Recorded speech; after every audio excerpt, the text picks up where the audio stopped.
विक्रम विक्रम बोल रहा हूँ। अब आप क्यों फोन कर रहे हैं? अपने फैसले के बारे में क्या सोचा है यंग मास्टर?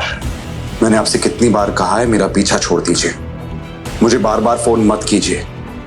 मैं नहीं चाहता कि कोई भी जाने कि मैं एक अमीर ज़ादा हूं। ये बात सीक्रेट ही रहनी चाहिए।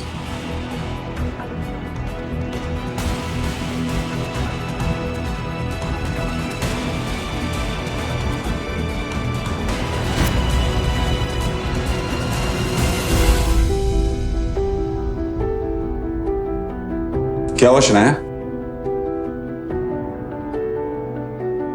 हाँ, वो कल रात को जो हुआ इसलिए। इट्स ओके, मुझे ऑफिस जाना है, इसलिए बार बार एक ही बात करना बंद कीजिए प्लीज।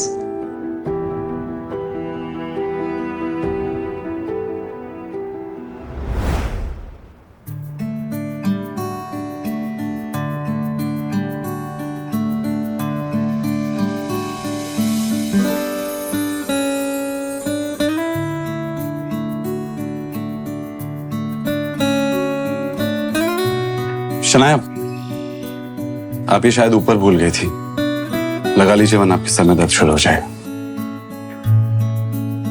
दोनों अपने मंजिल की तरफ निकल पड़े।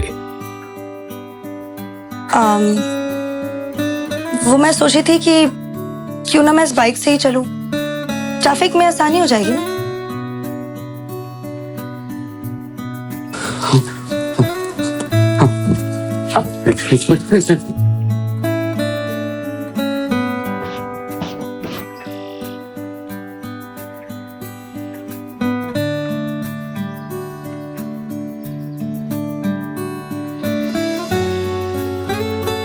बाइक पर बैठकर शनाया ने आहान के कंधे पर हाथ रखा तो आहान को एक अलग ही एहसास हुआ। शनाया का भी कुछ यही हाल था। आज वो दोनों पहली बार पूरे होश में एक दूसरे के इतने पास थे। आप चलेंगे या किसी और का भी इंतजार है?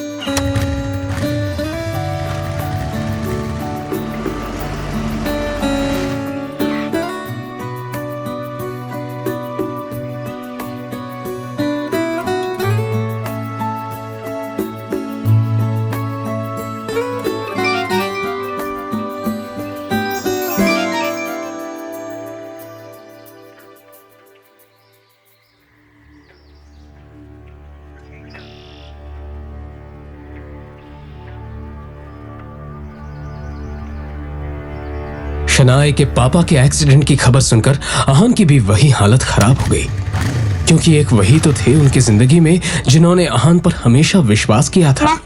शनाया बेटा, तुम्हारे पापा उन्हें आईसीयू में रखा है। आप चिंता मत कीजिए, सब ठीक हो जाएगा। जाके पता करके आते हैं, चलिए। क्या बात है डॉक्टर, कैसी हालत है उनकी? जब उन्हें यहाँ लाया गया तो उनकी हालत बहुत खराब थी और अब उनकी हालत स्थिर है। फिर भी हम उन्हें निगरानी में रखे हुए हैं। फिलहाल उम्मीद है कि उनकी हालत में सुधार हो, पर कुछ और होने की आशंका से हम इनकार भी नहीं कर सकते।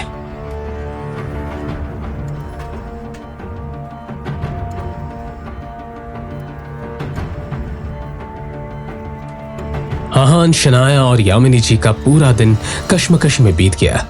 शाम होने को आई थी और अब भी वो सब हॉस्पिटल में मौजूद थे।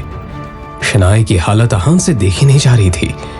तभी कुछ सोचते हुए आहान ने शनाया के पास जाकर कहा,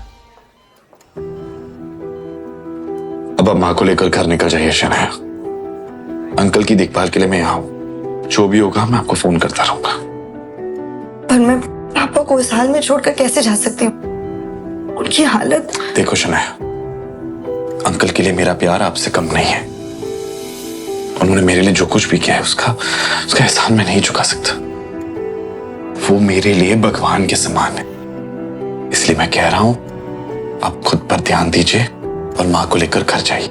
मैं यहाँ पे सब कुछ संभाल लूंगा।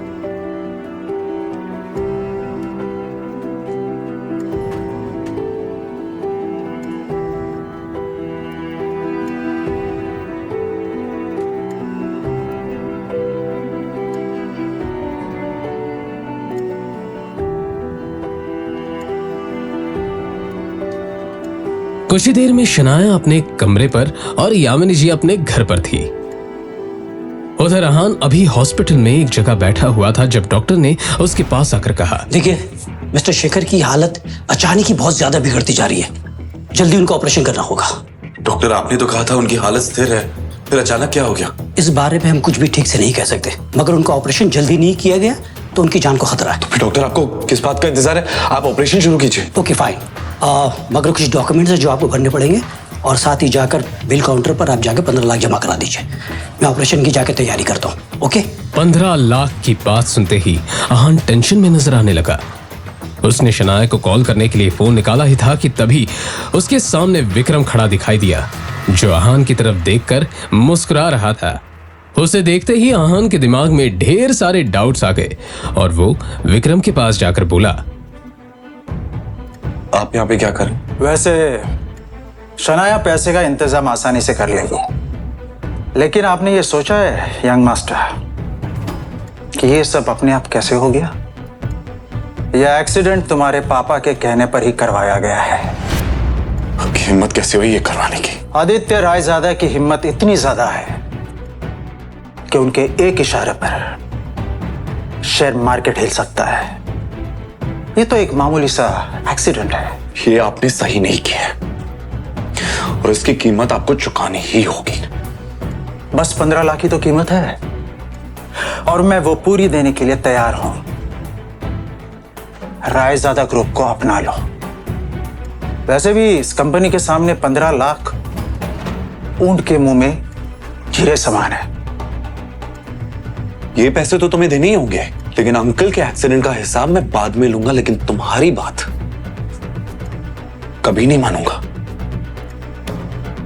वैसे भी अगर मैं तुम्हें पैसे ना दूं तो तुम्हारा काम रुकेगा नहीं। शनाया है तुम्हारे पास, क्यों? लेकिन सोचो, अगर शनाया को यह पता चल जाए कि रायजादा खानदान के साथ ताल्लुक होना ही इस एक्सीडेंट की वजह है, तो क्या वो तुम्हें माफ करेगी? हाँ? तुम्हारा ये जो रिश्ता है धीरे धीरे सही हो रहा है, वो पूरी तरह खत्म हो जाएगा। सच में विक्रम ने बड़ी ही शातिर चाल चली थी और आहान को यह अफसोस हो रहा था कि अभी तक वो इस साजिश को समझ क्यों नहीं पाया था। और हाँ, तुमने अगर ना की तो तुम जानते हो अपने पिताजी को, ये सब यहां नहीं रुकने वाला। शनाया भी है ना। आप ऐसा कुछ नहीं करेंगे जिससे शनाया या उसकी फैमिली और मुसीबत में है। मैं आपकी बात मानने को तैयार हूं, लेकिन हाँ, ये बात बाहर नहीं आनी चाहिए कि मैं कौन हूं। और ये सब मेरी वजह से हुआ है।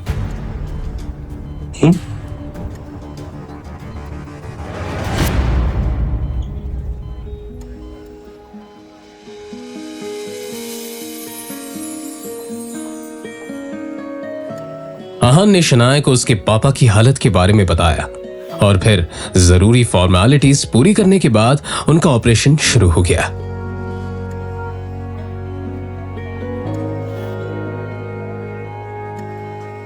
कुछ देर में डॉक्टर ने खबर सुनाई थी कि अब शेखर की हालत ठीक है। ये सुनकर दोनों ने राहत की सांस ली। अब वो मैं पापा के लिए खाना लेकर आई थी, सोचा था उनकी तबीयत बेटर होगी तो उन्हें खिला दूंगी, पर अब आप ही को खाना पड़ेगा।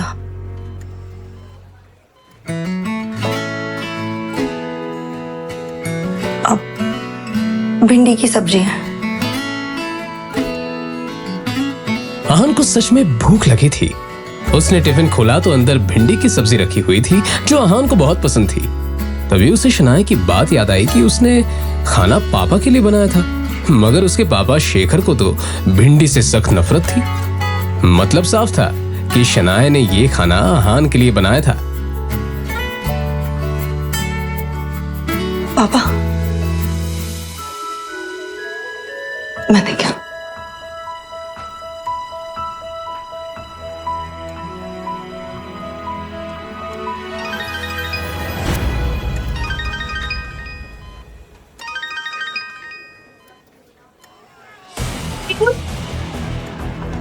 हेलो शगुन, ये क्या नया नाटक है? शगुन के रोने की आवाज और गुंडों के हंसने की आवाज अहान के कानों में साफ पड़ रही थी। शनाया, मुझे कुछ जरूरी काम है, मैं बस कुछ ही देर में आता हूं।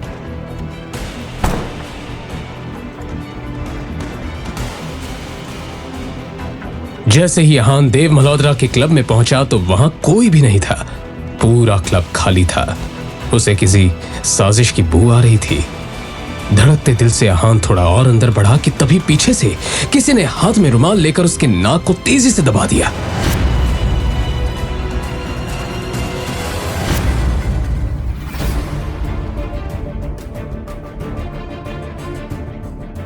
आखिर क्या होने वाला है अहान के साथ? क्या है शौर्य और शगुन की साजिश? जानने के लिए बने रहिए इस कहानी के साथ, सिर्फ और सिर्फ पॉकेट एफएम ऐप पर।